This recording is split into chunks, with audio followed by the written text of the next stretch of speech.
ఒకేసారి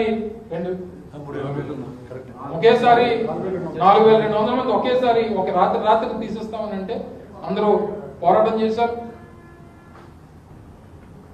ఈరోజు ఒక్కొక్కరిని మొన్న 350 మంది ఇప్పటికే కాంట్రాక్ట్ కంప్లీట్ అయిపోయిందని చెప్పి వాళ్ళని ఇక రావద్దని చెప్పేస్తే వారి గాజువాకలో ఒకరోజు ఫ్యామిలీలు దీక్ష చేశారు. కుటుంబ సభ్యుల బాధ నిన్న మన పేపర్లో చూశారు.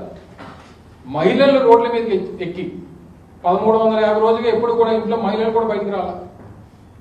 కానీ ఫ్యామిలీ మెంబర్స్ ఇంట్లోంచి ఆడవాళ్ళు బయటకు వచ్చి మొన్న కొవ్వొత్తులు ప్రదర్శన చేశారంటే వాళ్ళ బాధ కడుపుకోత ఏ రకంగా ఉందో ఒక్కసారి ప్రభుత్వాలు ఆలోచించాలని చెప్పి కోరుతాం. దీనికి పోరాట కమిటీ తీసుకున్నటువంటి ఏ నిర్ణయానికన్నా ప్రధాన ప్రతిపక్షంగా వైఎస్ఆర్ కాంగ్రెస్ పార్టీ పూర్తి మద్దతు మీకు ఉంటది. అది అందులో ఏ రకమైనటువంటి అనుమానాలు మీకు లేవు. ఈ